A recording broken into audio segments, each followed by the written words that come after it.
बहुत बहुत स्वागत है दोस्तों आप सभी का इलेक्ट्रॉनिक स्टडी यूट्यूब चैनल पर। आप सभी को नमस्कार। यहाँ पर सामाजिक अध्ययन की सीरीज़ के तहत ये हमारा एक और वीडियो आपके सामने। आज हम बात करेंगे, जब भारतीय राज्य व्यवस्था को लेकर के जब हम बात करते हैं तो 110 नंबर क्वेश्चन तक ऑलरेडी हम बात कर चुके थे। 111 नंबर की बात की जाए यहाँ पर तो आप देख पा रहे संवैधानिक उपचार का अधिकार के अंतर्गत, जी हाँ, राइट टू कॉन्स्टिट्यूशनल रेमेडीज़ के अगर अंडर में हम बात करें तो इनमें से कौन सा पॉइंट आपका करेक्ट होगा, ये आपसे पूछा है 111 नंबर में। कहते हैं केवल भाषाई अल्पसंख्यक समुदायों को यह अधिकार दिया गया है कि यदि वह समझते हैं कि संविधान में जो दिए गए उनके सांस्कृतिक शैक्षिक अधिकारों का राज्य द्वारा उल्लंघन किया गया है तो वह अदालत जा सकते हैं। केवल वाली बात है दोस्त, तुरंत गलत हो जाती है। यहाँ पर भी कहा गया है केवल धार्मिक अल्पसंख्यक समुदायों को, बात गलत हो गई। आगे बढ़ते हैं। सी में क्या बोला है कि सभी नागरिकों को अदालत में जाने का अधिकार है यदि वे समझते हैं कि राज्य द्वारा किसी एक राजनीति के निदेशक सिद्धांत का पालन नहीं हुआ है। एक बात ये। और डी ऑप्शन में क्या कहते हैं, यदि किसी नागरिक को लगता है कि राज्य द्वारा उनके किसी मौलिक अधिकार का उल्लंघन हुआ है, जी हाँ, तो वो अदालत जा सकते हैं। भारतीय संविधान के भाग संख्या 3 फंडामेंटल राइट के तहत जब हम अनुच्छेद संख्या 12 से लेकर के 35 तक के बारे में बात करते हैं तो अनुच्छेद संख्या 32 में राइट टू कॉन्स्टिट्यूशनल रेमेडीज़ के बारे में बात की गई है। वहाँ पर यह कहा गया है कि अगर हमारे मौलिक अधिकारों का हनन होता है, फंडामेंटल राइट्स का कहीं भी वायलेशन होता है, तो ऐसे में हम अदालत जा सकते हैं। सी वाले ऑप्शन में राज्य के नीति निदेशक तत्वों के बारे में बात की है, जबकि डी वाले ऑप्शन में मौलिक अधिकार हैं। तो मौलिक अधिकार पर के उल्लंघन पर हम कोर्ट जा सकते हैं, ना कि नीति निदेशक तत्वों के उल्लंघन पर। तो आपका जो करेक्ट आंसर यहाँ से आएगा वो डी आएगा। एक और सवाल है आपका 112 नंबर में। कहते हैं निम्नलिखित में से कौन सा एक ग्राम पंचायत का कार्य नहीं है? गांव के लोगों को रोजगार देने संबंधी सरकारी योजनाएं लागू करना। ग्राम पंचायत अपने पंचायत सचिव को चुनती है।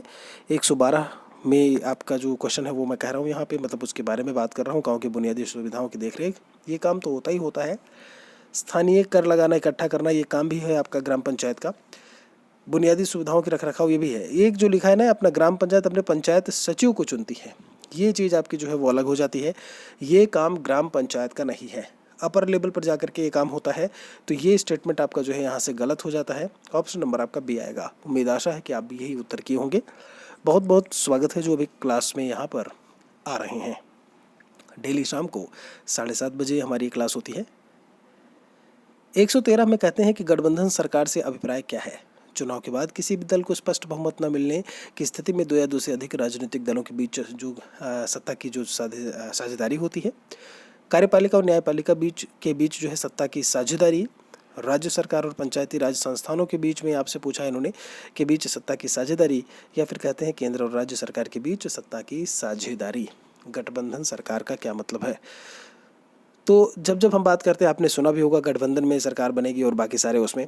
113 नंबर क्वेश्चन में जो आपका आंसर आपको देखने को मिलेगा, होता यही है कि किसी भी दल को जब स्पष्ट बहुमत नहीं मिल पाता है तो उसकी स्थिति में दो या दो से अधिक जो पॉलिटिकल पार्टीज होती हैं वो आपस में क्या कर लेती हैं, साथ में आ जाती हैं, गठबंधन कर लेती हैं। तो आपका जो करेक्ट यहाँ से आंसर देखने को मिलेगा वो पहला उत्तर होगा। यहाँ से पहला उत्तर होगा, करेक्ट आंसर ये है। एक और सवाल पर चलते हैं। 114 इसमें कहा गया है निम्नलिखित कथनों में से कौन सा कथन लोकतंत्र के संबंध में गलत है, मतलब सही नहीं है। 114 नंबर की बात की जाए अगर, तो जब हम इस सवाल को लेकर के बात करेंगे, लोकतंत्र में एक शासक के पास देश पर शासन करने की संपूर्ण ताकत होती है, गलत पूछा है आपसे। लोकतंत्र में लोग लिए गए निर्णयों पर प्रश्न उठा सकते हैं। लोकतंत्र में देश के नागरिकों को अपनी पसंद का नेता चुनने की छूट होती है, या लोकतंत्र में नागरिकों को कुछ स्वतंत्रताएं प्राप्त होती हैं। ये आपके ऑप्शंस जो है 114 में दिए हुए हैं। आपको मैं बात करूं, अगर यहाँ पर इसमें से स्टेटमेंट पूछा गलत है तो लोकतंत्र में एक शासक के पास देश पर शासन करने की संपूर्ण ताकत होती है। एक शासक के पास ऐसा बोला है। फिर बी में कहते हैं लोकतंत्र में लोग लिए गए जो है निर्णयों पर प्रश्न उठा सकते हैं। बिल्कुल आप उठा सकते हैं, इसमें कोई दिक्कत समस्या वाली बात नहीं है। एक चीज़ जो निकल के आती है कि एक शासक के पास शासन करने की संपूर्ण ताकत जो है, ये कहीं ना कहीं ऐसे में गलत हो जाता है। आप ये चीज़ पूरी तरीके से ध्यान रखिएगा, क्योंकि कहीं ना कहीं जो जुडिशियरी है उसका भी रोल होता है, पार्लियामेंट है उसका भी रोल होता है। अगर यहाँ पर मैं बात करूँ, इस समय बीजेपी की आपकी गवर्नमेंट है, ऐसे में आप एनडीए को लेकर के बात करते हैं तो पूरी तरीके से संपूर्ण ताकत उन्हीं के उसमें नहीं है। कुछ भी अगर गलत हो रहा है, गड़बड़ हो रहा है, तो विपक्षी पार्टी भी है, संसद भी है, जुडिशियरी भी है, आप समझ रहे हैं, तो वो चीज़ आपकी अलग हो जाएगी। आगे बढ़ते हैं। इसमें अभियानों के फलस्वरूप महिलाओं के संरक्षण के लिए नए कानून बने। निम्नलिखित प्रताड़नाओं में से किस एक के कारण महिलाओं को संरक्षित करने के लिए 2006 में एक कानून बना था? तो ऐसे में ये जो कानून आया था आपका 115 नंबर क्वेश्चन, वो घरेलू हिंसा को लेकर के था। तो करेक्ट आंसर आपका यहाँ से सी आएगा। एक और सवाल पर चलते हैं। नेक्स्ट क्वेश्चन क्या है हमारा? PIL की बात की है, जिसे हम पब्लिक इंटरेस्ट लिटिगेशन करके बोलते हैं। क्या बोलते हैं? Public interest litigation. कहते हैं जनहित याचिका के संदर्भ में नीचे दिए गए दोनों कथनों पर विचार कीजिए एवं सही उत्तर का चयन कीजिए। कहा है यह एक ऐसी व्यवस्था है जिसके माध्यम से सरकार के क्रियाकलापों के विषय में आवश्यक जानकारी प्राप्त करते हैं। फिर दूसरा है, यह एक ऐसी व्यवस्था है जिसके माध्यम से किसी व्यक्ति या संस्था को जिनके अधिकारों का उल्लंघन हुआ है उन्हें न्याय पाने के लिए उच्च न्यायालय, सर्वोच्च न्यायालय में याचिका दायर करने का अधिकार दिया गया है। अब ये कहते हैं कि इनमें से कौन सा स्टेटमेंट, क्या कुछ आपका पूछा है इन्होंने कि कौन सा गलत है, कौन सा सही है, वो आपको बताना है। अभी पूरी तरीके से, जी हाँ, ऑप्शंस आपके सामने हैं। अभी आप पूरी तरीके से आप अच्छे से आंसर भी कर रहे होंगे दोस्त। जब हम बात करते हैं क्वेश्चन नंबर 116 की, यहाँ पर स्टेटमेंट फर्स्ट जो है वो गलत हो जाता है, जो सेकंड स्टेटमेंट लिखा है वो आपका सही है। ये सही स्टेटमेंट है, पहला वाला गलत स्टेटमेंट है। पहले वाले में किसी माध्यम से सरकार के क्रियाकलापों के विषय में आवश्यक जानकारी प्राप्त करना, और एक दूसरा आपका इन्होंने ये बात लिखी हुई है कि ऐसी व्यवस्था जिसके माध्यम से किसी व्यक्ति, संस्था, ये वो सारी चीज़ें उल्लंघन हुआ है तो उसके बारे में आप जान सकते हो। अच्छा, जो पहली वाली चीज़ें हैं, पहली वाली जो बात लिखी है ना, जिसके माध्यम से सरकार, वो RTI होता है। आप क्या करते हो? Right to information. आप RTI के तहत इन्फॉर्मेशन ले रहे होते हो कि क्या कुछ सरकार की नीतियाँ हैं, क्या कुछ क्रियाकलाप आपका चल रहा है। एक और सवाल है, लिखा है 117 में प्रश्न, संसद के प्रश्नकाल सत्र के संबंध में फर्स्ट और सेकंड दोनों कथनों पर विचार कीजिए, और कहते हैं कि निम्नलिखित विकल्पों में से सही विकल्प का चयन कीजिए। सांसद सरकार के कामकाज के बारे में जानकारी प्राप्त करते हैं। दूसरी बात क्या बोली है कि यह एक ऐसी व्यवस्था है जिसमें कार्यकारिणी विधायिका को नियंत्रित करती है, यानी एग्जीक्यूटिव लेजिस्लेचर, यानी जो कानून बनाते हैं, यानी कि संसद को नियंत्रित करती है। कार्यपालिका का, यानी कि एग्जीक्यूटिव का, यानी कि मोदी जी का, आप ये बोल लो कि संसद को जो है नियंत्रित करना, यानी कि जो हमारा पार्लियामेंट है उसको नियंत्रित करने की बात यहाँ पर हो रही है। आप समझ रहे हैं? तो ऐसा तो कभी हो ही नहीं सकता। संसद का ही एक अंग है जो है, जब हम बात करते हैं आपके जो भी मिनिस्टर्स हैं, जो भी एग्जीक्यूटिव है, वो उसी के हिसाब से काम करती है। तो ये चीज़ अपोजिट हो गई, ये उल्टी हो गई, मतलब ये चीज़ आपकी गलत हो गई फिर। और यहाँ पर सांसद सरकार के कामकाज के बारे में जानकारी प्राप्त करते हैं, बिल्कुल सही है। आपके माननीय PM भी एक सांसद ही हैं ऐसे में, ठीक है। तो आपका करेक्ट ये सही होगा, मतलब पहला सही है और दूसरा गलत है। ये देखिएगा, इसमें आपका जो ऑप्शन नंबर C है वो आपको देखने को यहाँ से मिलेगा। एक और सवाल पर चलते हैं। न्यायिक समीक्षा पर दिए गए निम्नलिखित दो कथनों, पहले और सेकंड पर विचार करना है। जुडिशियल रिव्यू की बात होती है। पहले ऑप्शन में कहा है कि संसद द्वारा पारित किया गया कोई कानून संविधान के आधारभूत ढांचे का उल्लंघन करता है तो न्यायपालिका ऐसे कानून को रद्द कर सकती है। नेक्स्ट कहते हैं कि कोई विधेयक या बिल, अगर हम उसकी बात करते हैं तो न्यायपालिका के द्वारा पास किए बिना कानून नहीं बन सकता है। 118 नंबर क्वेश्चन की जब हम बात करते हैं, यहाँ पर ध्यान दीजिएगा, उल्लंघन करने की बात जो लिखी है ना, कि उल्लंघन करता है तो न्यायपालिका ऐसे कानून को रद्द करती है, ये चीज़ कहीं ना कहीं जो है वो गलत हो जाती है।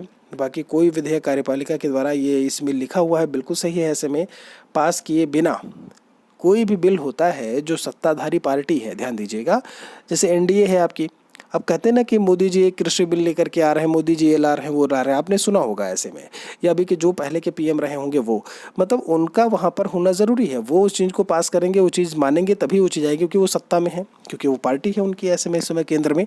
तो बिना कानून नहीं बन सकता उनके पास किए बिना, तो ये बिल्कुल सही है आपका। तो 118 में जो आपको आंसर देखने को मिलेगा वो पहला देखने को मिलेगा।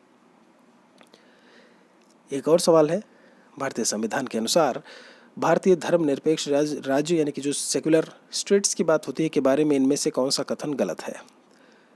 राज्य सरकारी संस्थानों को धर्म विशेष के विशिष्ट मूल्य को प्रदर्शित और प्रोन्नत करने की अनुमति प्रदान करती है। राज्य धर्म से एकदम पृथक नहीं है, परंतु वह धर्म परंतु वह धर्म से एक निश्चित दूरी बनाता है। भारतीय राज्य किसी विशेष धार्मिक समूह द्वारा शासित नहीं है। और फिर कहते हैं कि राज्य किसी विशेष धर्म को ना तो थोपेगा, नहीं लोगों को धार्मिक स्वतंत्रता को छीनेगा। 119 नंबर क्वेश्चन को लेकर के बात की जाए तो यहाँ पर सबसे बड़ी चीज़ ये है, सेकुलरिज्म का मतलब ये होता है कि जो स्टेट है वो किसी भी विशेष धर्म को लेकर के काम नहीं करेगा, उसका अपना कोई रिलीजन नहीं होता है। ये आपका जो सेकुलरिज्म, धर्मनिरपेक्षता है, वो शब्द यही कहती है।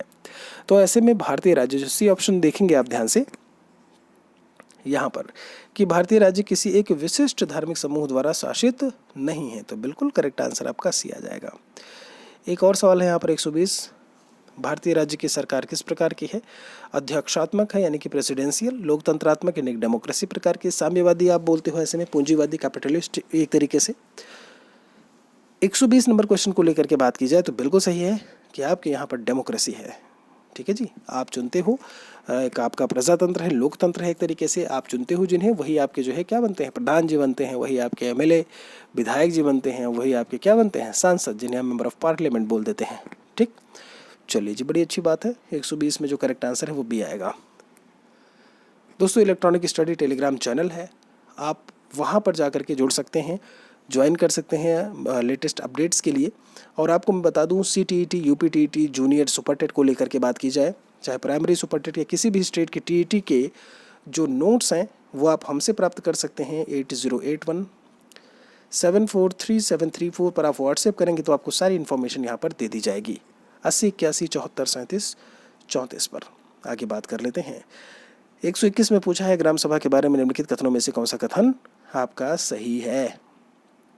कहते हैं, सभी ग्राम पंचायतों की विकास संबंधी योजनाओं का ग्राम सभा में पुनर्निरीक्षण या पुनरीक्षण किया जाता है। फिर है, ग्राम सभा की सभी ग्राम पंचायतों को धनराशि के वितरण को नियमित करती है।